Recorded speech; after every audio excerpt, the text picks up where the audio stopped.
إن الحمد لله نحمده ونستعينه ونستغفره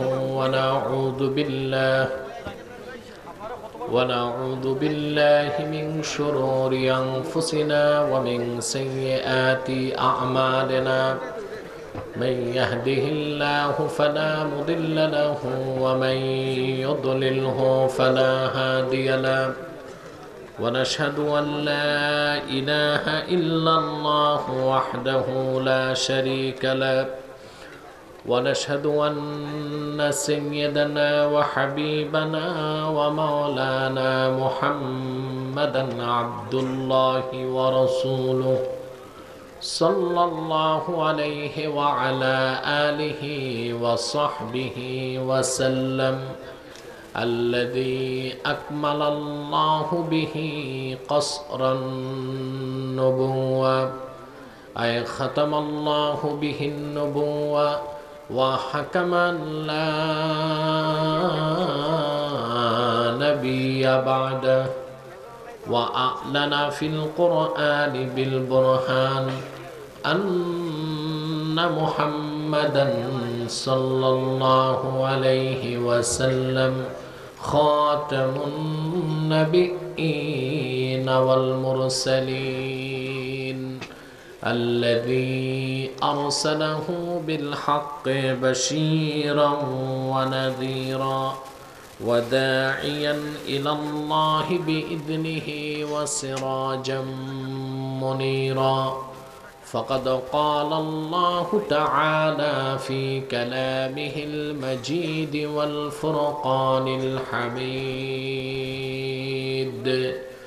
أعوذ بالله من الشيطان الرجيم بسم الله الرحمن الرحيم يا أيها الناس اعبدوا ربكم الذي خلقكم والذين من قبلكم لعلكم تتقون صدق الله العظيم وصدق رسوله النبي الكريم ونحن على ذلك من الشاهدين والشاكرين والحمد لله رب العالمين إن الله وملائكته يصلون على النبي يا أيها الذين آمنوا صلوا عليه وسلموا تسليما اللهم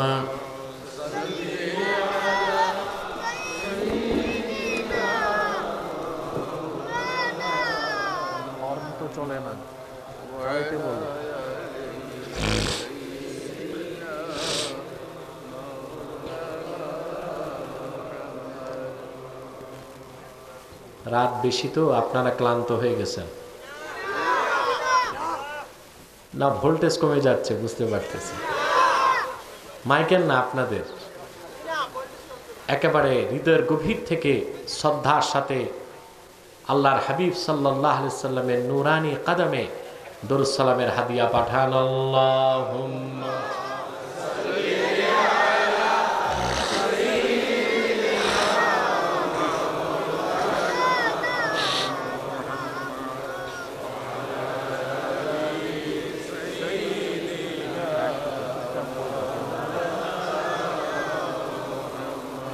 जहाँ रोज़े पाके खैरुल वरा है वह जन्नत नहीं है तो फिर और क्या है अल्लाहुम्मा सल्ले अला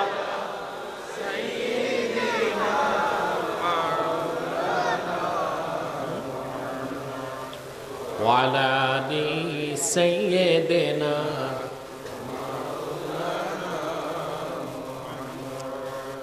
هو الحبيب الذي ترجى شفاعته لكل حال من الأحوال مقتحم اللهم صل على سيدنا مولانا محمد وعلى آل سيدنا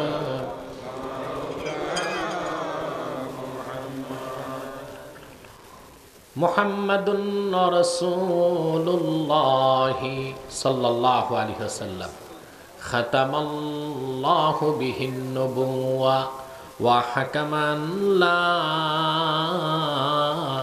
نبي بعده بلغ العلا بكماله حسنت جميع خصاله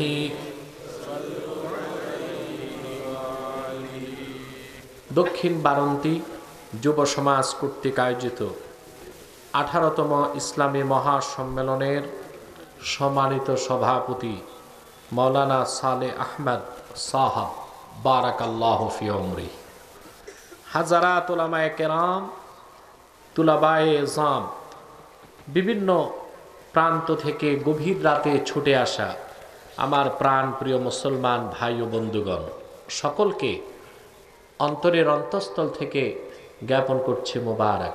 সবটুকুন শুকরিয়া আল্লাহ সুবহানাহু ওয়া তাআলার জন্যে, যিনি আমাদেরকে আজকের এই মুতাবাররাক মাহফিলে আসার বসার তৌফিক মেহেরবানি করে ভিক্ষা দান করেছেন। সেজন্য আসুন আমরা সকলে একবার অবনত চিত্তে হৃদয়ের আবেগ অনুভূতি উজাড় করে সমবেত কণ্ঠে বলি আলহামদুলিল্লাহ। অগণিত অসংখ্য দরুদ ও সালাম আল্লাহর সৃষ্টির প্রধান আকর্ষণ, বিশ্বসভার সভাপতি, সকল নবী রাসূলগণের মাথার তাজ, শামসুল হিদায়াত, বদরুদ্দুজা, সাইয়্যিদুস সাকালাইন, ইমামুল মুরসালিন, খাতামুন নবিয়্যিন ওয়াল মুরসালিন, আফতাবে নবুওয়াত, শাহানশাহে রিসালাত, সরকারে দো জাহাঁ, সুলতানুল মদিনা, নবিগুল আম্বিয়া, হুজুরে আকরম, নূরে মুজাসসাম, নূরুন আলা নূর, সাইয়্যিদিনা হাবিবিনা শফিঈনা মাওলানা মুহাম্মদ সাল্লাল্লাহু আলাইহি ওয়াসাল্লামার উপর আল্লাহ জাল্লা যিকরুহু, যাকে আজ থেকে ১৫০০০ বছর আগে প্রেরণ করেছেন, সর্বশ্রেষ্ঠ ও সর্বশেষ নবী ও রাসূল হিসেবে, যার পরে আজ পর্যন্ত পৃথিবীতে অবশ্যই কোনো প্রকার নবী কিংবা রাসূল অবশ্যই আসে নাই, অবশ্যই এখনো নাই, অবশ্যই কিয়ামত পর্যন্ত আসবে না। সম্মানিত সুধী, মাইক সেটিং করো, আমার কানে আওয়াজ আসবে না, ইকো চলবে না, ডিলে থাকতে পারে, হর্ন বাজে না, দুই পাশে চোঙ্গা দুইটা, ওই দেখ ওটা বাজে না এমনি ঝুলে আস। সম্মানিত সুধী, আমি তো আজকে অনেক আগেই আসতাম, কিন্তু আপনারা জানেন রাষ্ট্রীয় কিছু অনুষ্ঠান হচ্ছে ঢাকাতে, সে কারণে পুরা ঢাকাটাই এখন ক্লাবস হয়ে আছে। আমি বিমান ধরতে পারি নাই, যে কারণে খুব কষ্ট করে আমাকে বাই রোড আবার আসতে হয়েছে, অনেক দেরি হয়ে গেছে। সে যাই হোক, আসতে যে পেরেছি এটা আল্লাহ তাআলার মেহেরবানি ছাড়া সম্ভব ছিল না। তারপরও অনেক যানজট এড়িয়ে আমাকে আসতে হয়েছে, অন্তত আল্লাহর হুকুমে ওয়াদা রক্ষা করতে পেরেছি, আলহামদুলিল্লাহ। আমি কোনো ভূমিকাতে যেতে চাই না, রাত তো বেশি, খুব কম সময়ে আল্লাহর কোরআন থেকে কিছু মেসেজ, কিছু বার্তা আপনাদেরকে দিতে চাই। বলুন আল্লাহুম্মা আমিন। তবে আমার বুঝেই আসছে না কিছু ভাই দাঁড়িয়ে আছেন কেন, পিছনে তো কিছু জায়গা আছে, ওখানে তো বসতে পারেন। আপনাদের জন্য বিশাল প্যান্ডেল করেছে তারা, আপনারা আরামে বসবেন, কোরআন শরীফ থেকে কথা শুনবেন, দাঁড়িয়ে থাকার তো কোনো মানে নাই।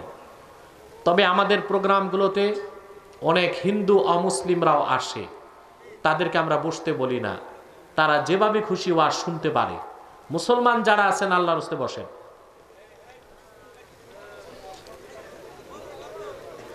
প্রিয় ভাই বন্ধুগণ,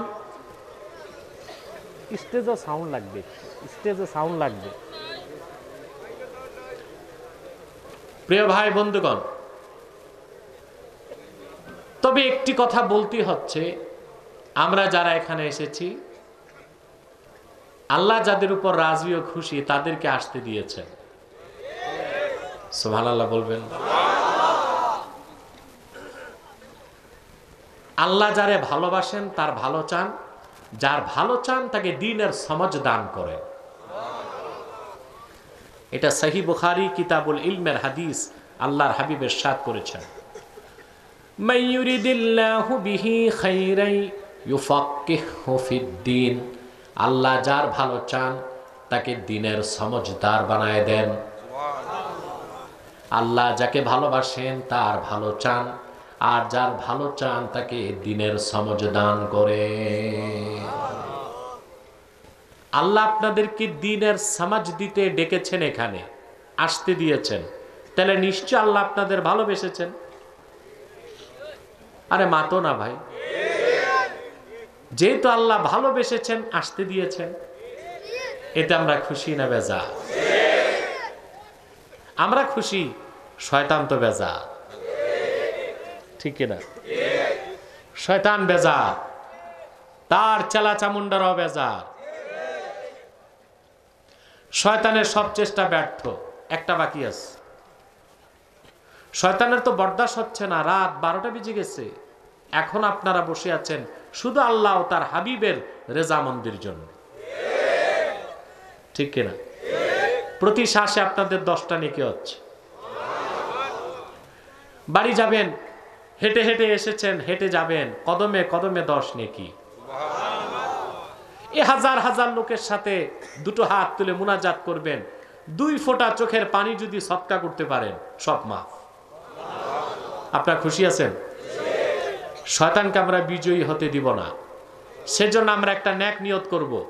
আমরা নিয়ত করছি কিছুক্ষণ পরে আজকের মুনাজাত করে গুনাহ মাফ করে নিষ্পাপ বেহেশতি আল্লাহওয়ালা হয়ে বাড়ি যেতে চাই। কারা কারা হাত তুলে আল্লাহ তাআলাকে দেখা?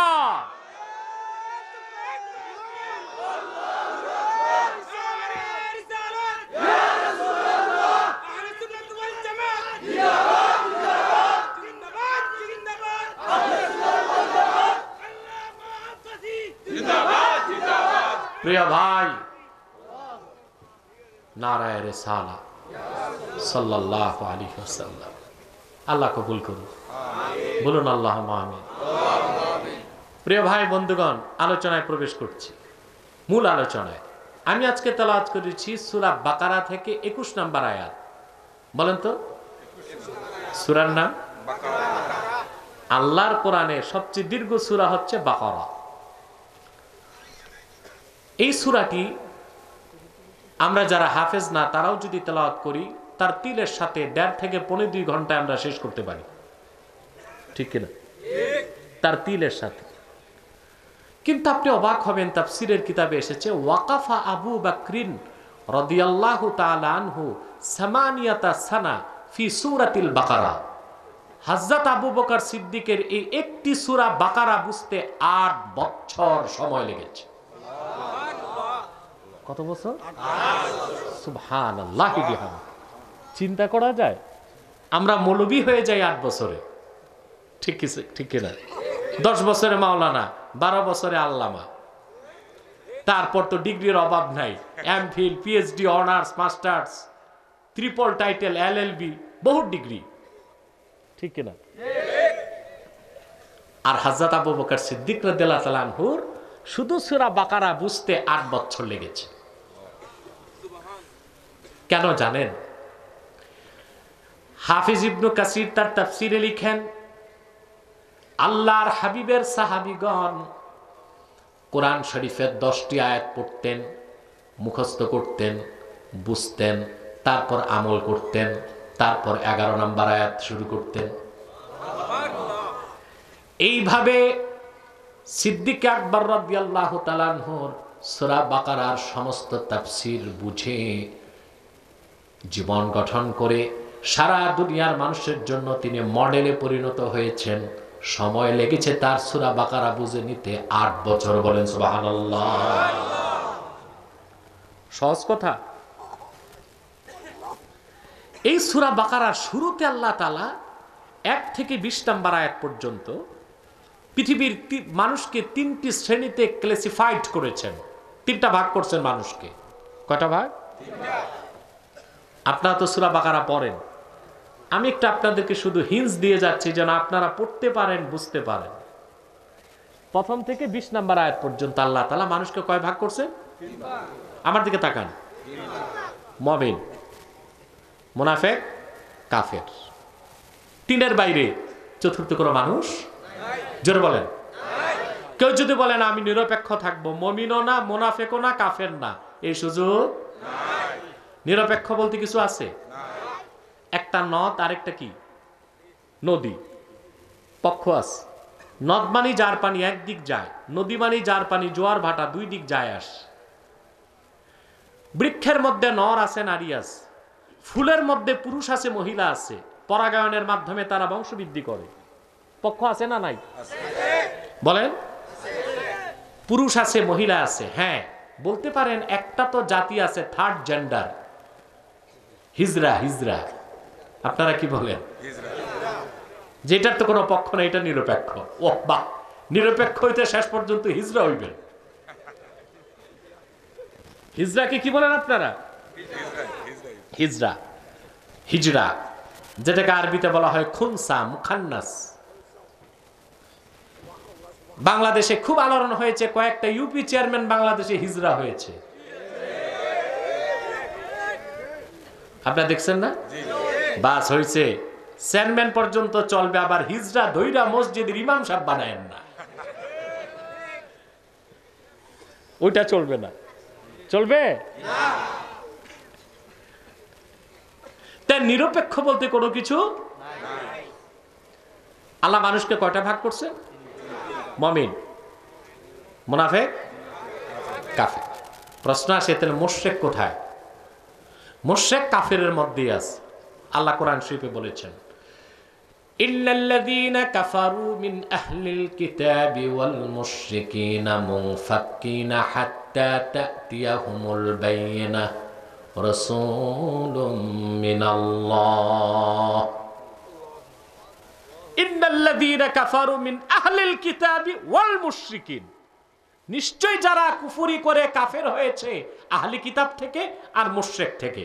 তাহলে মুশরিককে আল্লাহ তাআলা রাখলেন কোন শ্রেণীতে? কাফের। বলেন, মুশরিক কোথায় আছে? ফকিহগণ বলেন, ইন্না বাইনা শিরকি ওয়াল কুফরে ওয়াজহাল উমুমি ওয়াল খুসুস। শিরক এবং কুফরের মধ্যে আম ও খাসের সম্পর্ক আছে।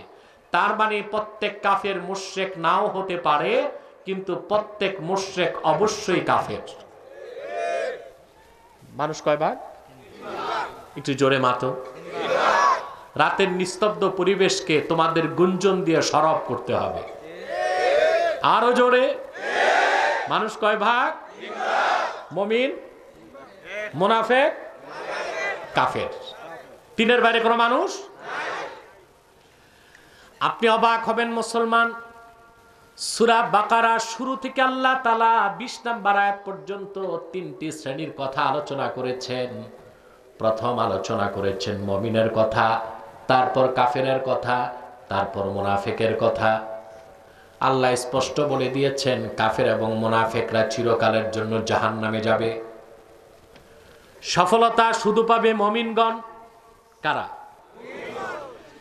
সেই মুমিনের সফলতার জন্য আল্লাহ তাআলা 21 নম্বর আয়াতে প্রথম নির্দেশ করলেন। এর আগে কোরআনে কোনো নির্দেশ নাই। কি নাই? প্রথম নির্দেশ কত নম্বর আয়াতে?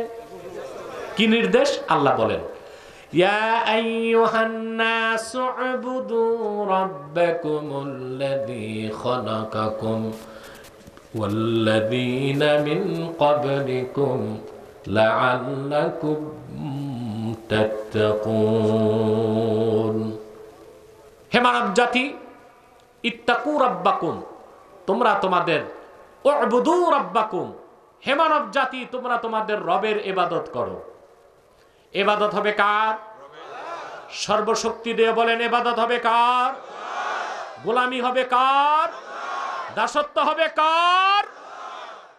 আল্লাযী খালাকাকুম, যিনি তোমাদের সৃষ্টি করেছেন, ওয়াল্লাযীনা মিন ক্বাবলিকুম, তোমাদের পূর্ববর্তীদের সৃষ্টি করেছেন। কেন? লাআল্লাকুম তাত্তাকুন তাজতানিবুনা মিনাশ শিরকি ওয়াল কুফরি ওয়াদ দানাস, যেন তোমরা শিরক থেকে, কুফর থেকে, নেফাক থেকে বেঁচে বিশুদ্ধ মুমিন হয়ে আল্লাহর পেয়ারা বান্দা হয়ে যেতে পারো। এতটুকু বুঝছেন? কথা বলেন, আমার কথা বোঝা যাচ্ছে? সাউন্ড পুরা পাওয়া যাচ্ছে? এখন আসেন, এই কথাটি বুঝাবার জন্য তিনটি প্রশ্ন আসে। কয়টি? প্রত্যেকটা মানুষ যদি চিন্তা করে, তার জীবনে প্রথম প্রশ্ন আসে, আমি কে? প্রশ্ন কি? আমার সৃষ্টি কোথা থেকে? 3, আমাকে কেন সৃষ্টি করা হয়েছে? আপনার মানুষ হিসেবে আপনার জীবনের পুরা দর্শন এই 3টি প্রশ্নের উত্তরের মধ্যে আল্লাহ রেখে দিয়েছেন। প্রথম প্রশ্ন কি? আমি কে? এখন আল্লাহর কোরআনকে বাদ দিয়ে যদি বিজ্ঞানের কাছে প্রশ্ন করেন, যারা ইহজাগতিক বুঝেন, ম্যাটারালিস্ট, বস্তুবাদী, প্রকৃতি পূজারী, ন্যাচারালিজম, প্রকৃতিবাদে বিশ্বাসী, প্রকৃতি বিশ্বাস করে, প্রকৃতির স্রষ্টাকে বিশ্বাস করে না, এরা বস্তুবাদী। এরা কি? এদের আরেক নাম সেকুলারিস্ট, ইহজাগতিক, জড়বাদী। এদেরকে যদি প্রশ্ন করেন তুমি কে, বলবে আমি কে? আমি সহ পৃথিবীর মানুষ সব বানরের বংশধর। এটাই বিজ্ঞান শিখাইছে ওদেরকে। কি শিখাইছে? ইউটিউবার, বজ্ঞা। না, আর নামানো যাবে না, এখন নামাতে গেলে ডিস্টার্ব হবে। বরং ক্যামেরা জায়গা মতো থাক, তুমি মাথা উঁচা করো। প্রিয় সুধী, কথা খেয়াল করতেছেন? কোরআন হাদিস যাদের কাছে নাই, ওদেরকে যদি জিজ্ঞেস করেন আমি কে, বলবে আমি এখন মানুষ, আগে বানর ছিলাম।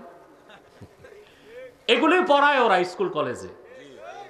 আপনার নবম থেকে গ্রাজুয়েট পর্যন্ত বায়োলজিতে তারা পাঠ্যপুস্তকে বাংলাদেশ বর্তমান শিক্ষা কমিশন, দ্য থিওরি অফ এভুলেশন, বিবর্তনবাদ, বানর থেকে মানুষ, এই কুফুরি মতবাদকে সংযোজন করেছে।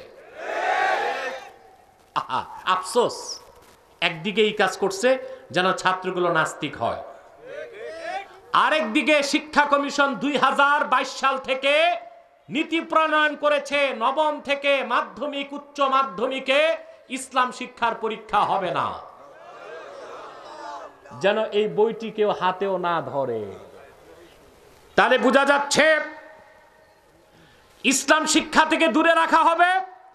আরেকদিকে বিবর্তনবাদের মাধ্যমে গোটা আগামী প্রজন্মকে নাস্তিক বানাবার চক্রান্ত ফাইনাল হয়েছে। শাহজালালের বাংলায় তা হতে দেওয়া হবে না মুসলমান।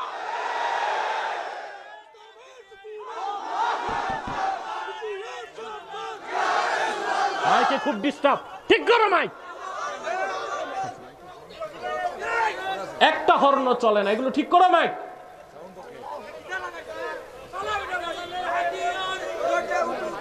খামোশ, খামোশ। বলেন আপনারা, একদিকে ইসলাম শিক্ষা বাদ দেওয়া হচ্ছে, আর দিকে বিবর্তনবাদ পড়ানো হচ্ছে। তার মানে আগামী প্রজন্ম ঘরে ঘরে নাস্তিক পাবে।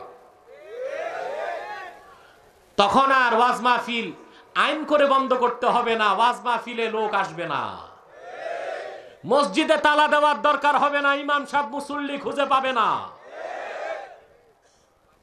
এই আত্মঘাতী সিদ্ধান্তকে রুখে দেবার জন্য দলমত নির্বিশেষে ঐক্যবদ্ধ হয়ে সিংহের মতো গর্জন করে আওয়াজ তুলতে হবে। আমার দেশের বিজ্ঞান বই থেকে বিবর্তনবাদকে ঝাড়ু ঝাঁটা দিয়ে সাফ করতে হবে। ইসলাম শিক্ষা বাধ্যতামূলক করতেই হবে, করতেই হবে, করতেই হবে।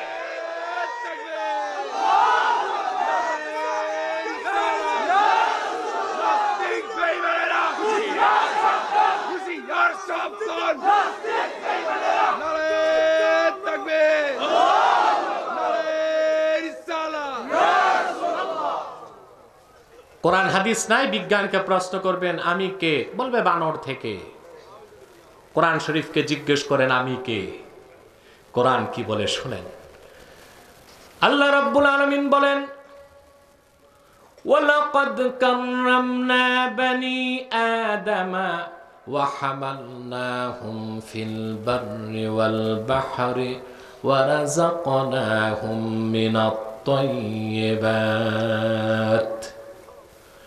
আল্লাহ রাব্বুল আলামিন বলেন আমি আদম সন্তানদেরকে রেসপেক্টেড করেছি, সম্মানিত করেছি, মুআজ্জাজ করেছি, জল এবং স্থলে তাদেরকে কর্তৃত্ব দিয়েছি, আর ভূপৃষ্ঠের সবচেয়ে দামি উত্তম খাদ্য তাদেরকে রিজিক হিসেবে নির্ধারণ করেছি।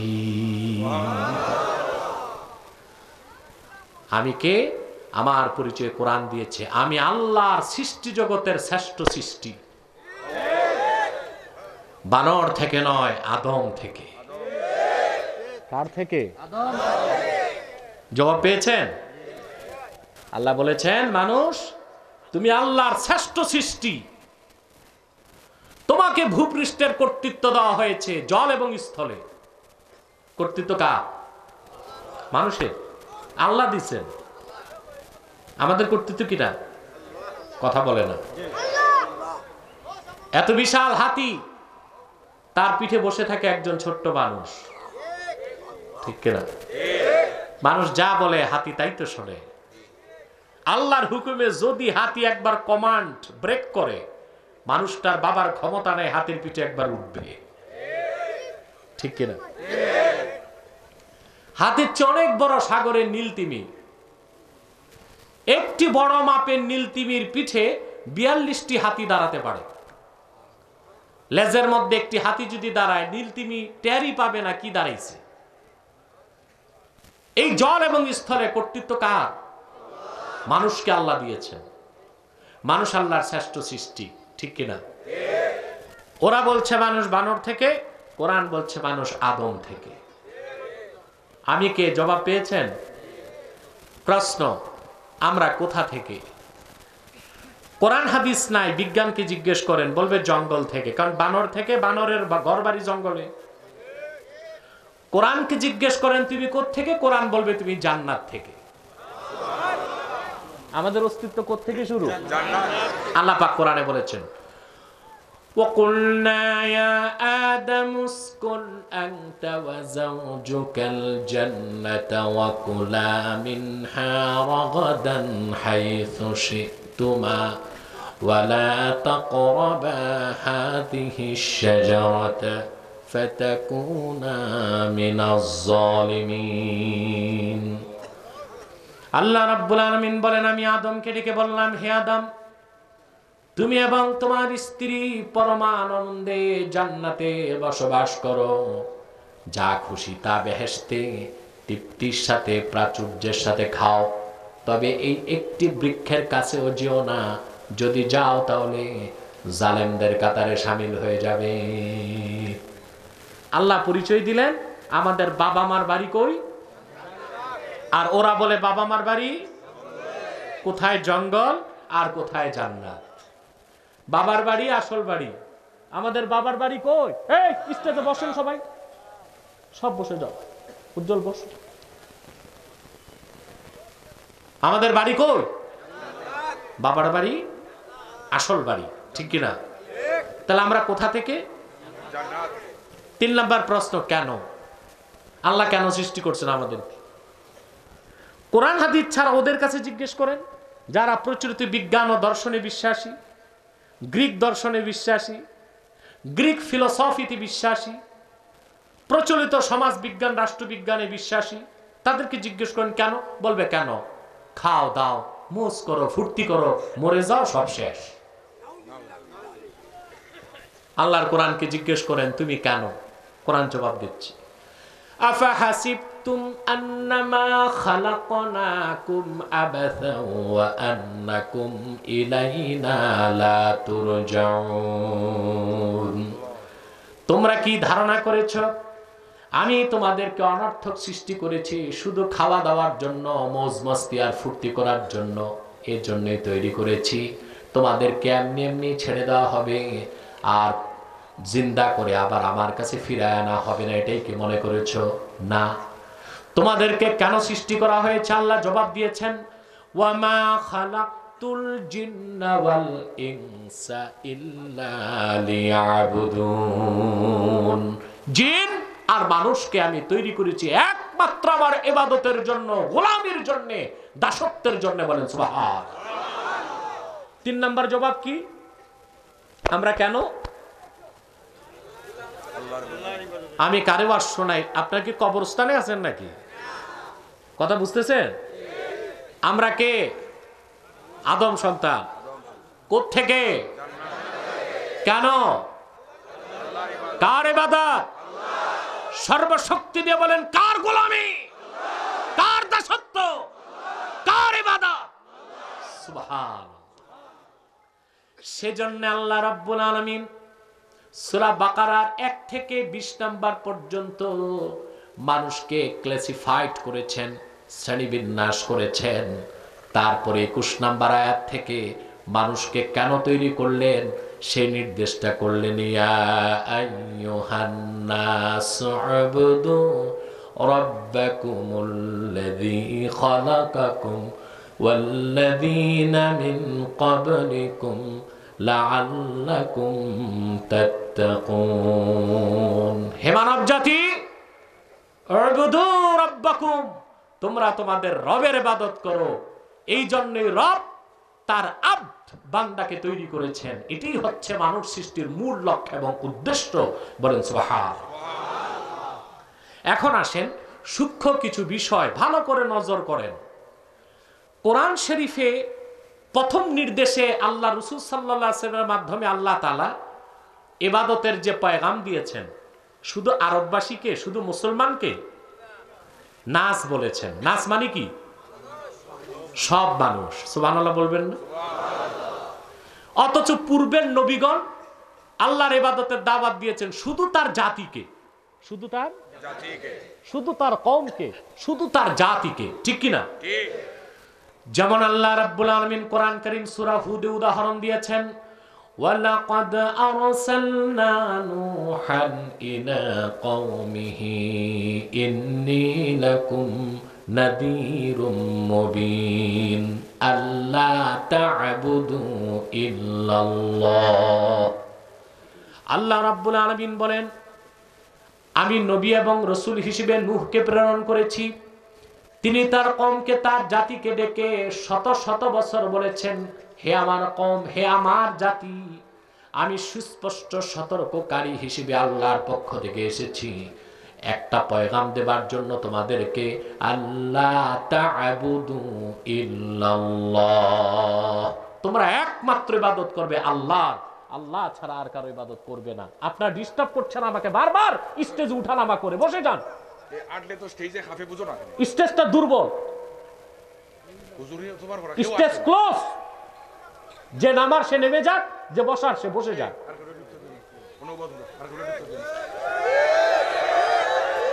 সম্মানিত সুধী, কথা খেয়াল করছেন?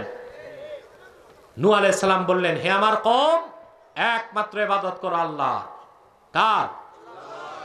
আল্লাহ তাআলা আবার উদাহরণ দিয়েছেন, ওয়া ইলা আদিন আখাহুম হুদান ক্বালা ইয়া কওমি ইবুদুল্লাহা মা লাকুম মিন ইলাহিন গায়রুহ। আল্লাহ বলেন, আমি আদ জাতির নিকট পাঠিয়েছি তাদের ভাই সুবহানাল্লাহ হুদকে। হুদ শত শত বছর দাওয়াত দিয়ে বলেছে, হে আমার জাতি, তোমরা ইবাদত করো আল্লাহর, আর কারো ইবাদত করো না। আল্লাহ পাক আবার দৃষ্টান্ত দিয়েছেন, ওয়া ইলা সামুদ আখাহুম সালিহান ক্বালা ইয়া কওমি ইবুদুল্লাহা মা লাকুম মিন ইলাহিন গায়রুহ। আল্লাহ বলেন, আমি সামুদ জাতির নিকট তাদের ভাই সালেহকে পাঠিয়েছি। তিনিও শত শত বছর দাওয়াত দিয়ে বলেছেন, হে আমার কওম, তোমরা ইবাদত করো একমাত্র আল্লাহর, তিনি ছাড়া কোনো মালিক নাই। জোরে বলেন, মালিক নাই।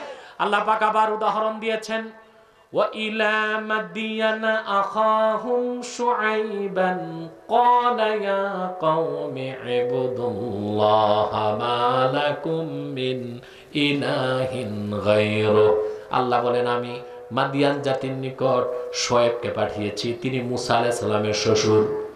আল্লাহ বলেন তিনিও শত শত বছর দাওয়াত দিয়ে তার কওমকে বলেছেন, হে আমার জাতি, আমার কওম, তোমরা একমাত্র আল্লাহর ইবাদত করো, তিনি ছাড়া অন্য কোনো মালিক নাই। এভাবে আল্লাহ তাআলা 25 জন নবীর উদাহরণ কোরআন শরীফে দিয়েছেন। লক্ষাধিক নবী রাসূলের মধ্যে শ্রেষ্ঠ 25 জনের দৃষ্টান্ত দিয়েছেন। তারা প্রত্যেকেই তার জাতিকে ডেকেছেন, হে আমার জাতি, আল্লাহর ইবাদত করো। হযরত ইব্রাহিম, হযরত নূহ, হযরত মুসা, হযরত ঈসা সবাই বলেছেন, হে আমার জাতি, আল্লাহর ইবাদত করো।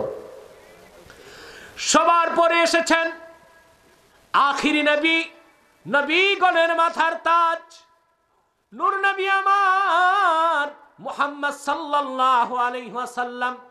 ১৫০০ বছর আগে তিনি ডাক দিলেন আল্লাহর ইবাদতের দিকে, মানুষকে আল্লাহর ইবাদতের আহ্বান করলেন। কিন্তু তিনি বলেন নাই, হে কুরাইশবাসী, বলছেন হে মুসলমান, কথা বলেন না। তিনি বলেছেন, ইয়া আইয়ুহান নাস, হে মানব জাতি। এত আস্তে সুবহানাল্লাহ বললেন। উবুদু রাব্বাকুম, তোমরা তোমাদের রবের ইবাদত করো। সুবহান। কারণ কি? আগের নবীগণ বললেন কি? হে আমার জাতি। কি বলছেন? এটা বলছেন না? নূহ বলেছেন, হে আমার জাতি। আদ বলেছেন, হে আমার জাতি। ঠিক কিনা? হুদ বলেছেন, হে আদবাসী। সালেহ বলেছেন, সামুদবাসী। শোয়েব বলেছেন, মাদিয়ানবাসী। মুসা বলেছেন, কিবতীরা। ঈসা বলেছেন, বনি ইসরাইল। ইউসুফ বলেছেন, কিবতীরা। মুসা বলেছেন, বনি ইসরাইল। ঈসা বলেছেন, বনি ইসরাইল। সবাই বলেছেন আমার জাতি। আমার রাসূল বলেছেন মানব জাতি। সব নবী ছিলেন আঞ্চলিক নবী। আমার নবী, তোমার নবী, বিশ্ব নবী, গোটা সৃষ্টিকুলের নবী বলেন সুবহান। ঠিক কিনা? আমার রাসূল হচ্ছেন দা প্রফেট অফ ইউনিভার্সাল। গোটা সৃষ্টি জগতের জন্য আল্লাহর রাসূল হিসেবে তিনি এসেছেন। সুবহান, সুবহানাল্লাহ, সুবহান। এখন আসেন একটি কথা বলবো। আজকে পৃথিবীতে ইসলামের পথে দাওয়াত দিচ্ছে মুসলমান যারা আলেম, মুবাল্লিগ, তারা। পাশাপাশি দেখবেন আরেকটি ধর্মের লোক মানুষকে তার ধর্মের দাওয়াত দিচ্ছে, সেটা হচ্ছে খ্রিস্টান জাতি। ঠিক কিনা? হিন্দুরা ধর্মের দাওয়াত দেয় না, কারণ হিন্দু ধর্মের নীতি হচ্ছে অহিন্দু কখনো হিন্দু হইতে পারে না। ইহুদিদেরও নিয়ম হচ্ছে ইহুদি হতে পারে না। কিন্তু শুধুমাত্র ধর্মের দাওয়াত দেয় কারা? খ্রিস্টানরা। আমি বলবো এটা একটা অবৈধ কাজ তাদের। কি কাজ? আমাদের ফতোয়ায় অবৈধ না, তাদের বাইবেলের ফতোয়ায় অবৈধ। আবার বলছি, ভালো করে বুঝেন। খ্রিস্টানরা যে ধর্ম প্রচার করছে সারা বিশ্বব্যাপী, কত টাকা খরচ করে ওরা জানেন? সারা বিশ্বে খ্রিস্টান ধর্ম ছড়াবার জন্য আছে বাইবেল সোসাইটি। বাইবেল সোসাইটি 600 কোটি বাইবেল ছাপিয়েছে 600 কোটি মানুষের কাছে পৌঁছাতে। এটা আরো 40 বছর আগের কথা, এখন তো 800 কোটি মানুষ, আরো ছাপাবে 200 কোটি। তারপর বাইবেল সোসাইটি প্রতি 4 মিনিটে একটি এয়ারক্রাফট তাদের টেক অফ করে খ্রিস্ট ধর্ম প্রচারে একটি দেশ থেকে তারা আরেক দেশে যায়। এক এক নামে তারা ধর্ম প্রচার করছে। যেমন বাংলাদেশে যত এনজিও, নন গভর্নমেন্ট অর্গানাইজেশন আছে বাংলাদেশে, ব্যাংকের ছাতার মতো যা দেখেন, আশা, ভরসা, কারিতাস, গ্রামীণ সহ যা আছে, এই সবগুলোর টাকা আসে সুইজারল্যান্ড থেকে, ইটালি, রোম থেকে, ভ্যাটিকান সিটি থেকে। খ্রিস্টানরা টাকা দিয়ে এনজিওর নামে বাংলাদেশে নামিয়েছে। দারিদ্রতাকে হাতিয়ার করে এদেশের মুসলমানের ঈমানকে লুটে নিয়ে খ্রিস্টান বানাবার চক্রান্তে তারা নেমেছে। তাদের মাস্টার প্ল্যান হচ্ছে, আপনারা জানেন না, পার্বত্য চট্টগ্রামকে ছিন্ন করে সাজেককে রাজধানী করে একটি খ্রিস্টান রাষ্ট্র বানাবে। এটা হতে দিবেন? এটা ঠেকাবেন? ঠেকাতে হলে জাতীয় ঐক্য প্রয়োজন। আপনারা যেভাবে আওয়ামী লীগ বিএনপি আর দলে দলে মারামারি করছেন, নিজেরা মারামারিতে থাকবেন, ওরা এসে শকুনের থাবা বসায় দিবে বাংলাদেশে। সেই দিক খেয়াল রাখতে হবে। আমরা স্পষ্ট হুঁশিয়ার করে দিচ্ছি, বাংলাদেশের স্বাধীনতার মূল চেতনা ইসলাম ও মুসলমান। এই দেশ লক্ষ লক্ষ মুসলমানের রক্তের বিনিময়ে স্বাধীন হয়েছে। ইসলামের সুমহান স্বার্থ রক্ষায়, মুসলমানের অধিকার আদায়ে, দেশের স্বাধীনতা সার্বভৌমত্বকে রক্ষা করতে হলে আরো লক্ষ লক্ষ মুসলমান রক্ত দিবে। তারপরও পশ্চিমাদের আগ্রাসী নীতিকে বাংলাদেশে বাস্তবায়ন হতে দেওয়া হবে না। পশ্চিমারা এটাই চায়। কি চায়? আমাদের নেতাদের উচিত এখন আর কত পশ্চিমাদের গোলামি করবে। গোলামি করলে যে কি হয় দেখেন না, যখন মন চায় তখন নিষিদ্ধ ঘোষণা করে। না, পশ্চিমাদের গোলামি বাদ দিয়া আল্লাহর কোরআনের অনুসরণ করেন, কারো নিষিদ্ধ করার ক্ষমতা থাকবে না। মুসলমান যখন ঈমানের রত্নকে সিনায় ধারণ করে, সত্যের তরবারি হাতে নিতে পারে, যত বড় পরাশক্তি হোক লেজ গুটিয়ে পালাতে হয়। তার প্রমাণ হচ্ছে মধ্য এশিয়া, আফগানিস্তান। ঠিক কিনা বলেন মুসলমান?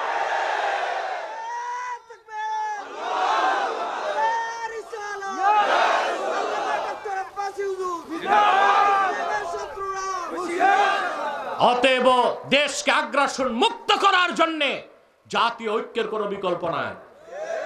আর সকল দলের মুসলমানকে এক প্ল্যাটফর্মে আনতে পারে একমাত্র আল্লাহর কোরআন, আর কেউ পারবে না।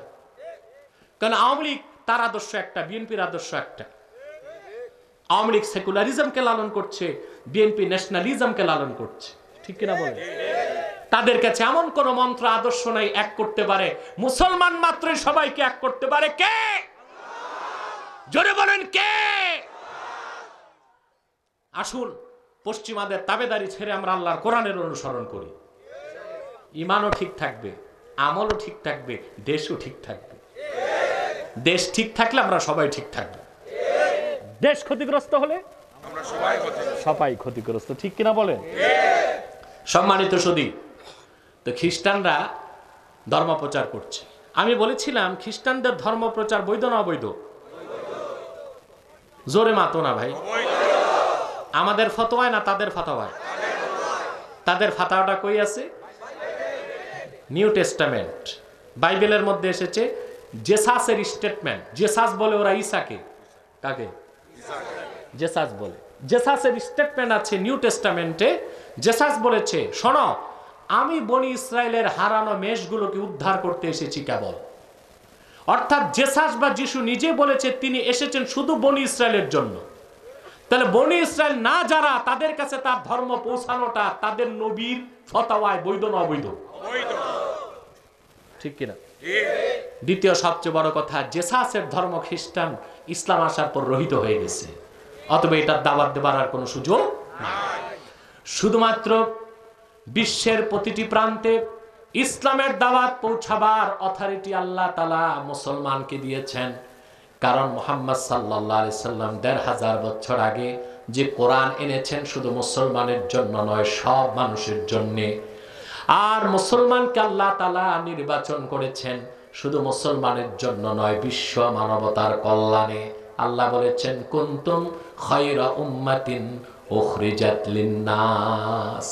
উম্মতে মুহাম্মদী তোমরাই শ্রেষ্ঠ জাতি। উখরিজাত লিন-নাস আই আখরাজাকুমুল্লাহু লিন-নাফইন নাস। গোটা মানব জাতির কল্যাণে আল্লাহ তাআলা তোমাদেরকে বের করেছেন। তার বড় কারণ আল্লাহ রাসূল সাল্লাল্লাহু আলাইহি সাল্লাম আহ্বান করেছেন, হে মানব জাতি, তোমাদের রবের ইবাদত করো। কথা বুঝতেছেন না? বলেছেন আরববাসী আল্লাহর ইবাদত করো, মানব জাতি আল্লাহ রবের ইবাদত।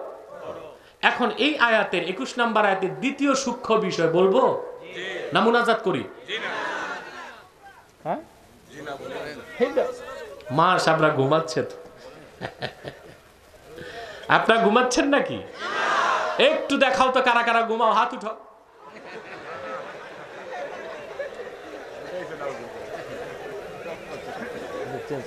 কনফারেন্স। জি, সব আলহামদুলিল্লাহ। দ্বিতীয় সূক্ষ্ম বিষয়, খেয়াল করেন, আমার দিকে তাকান। আমার মনে হয় আপনাদের যথেষ্ট মনোযোগ আছে, আলহামদুলিল্লাহ।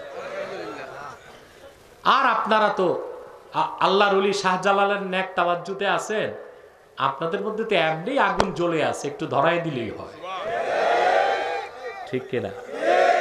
কারণ আপনারা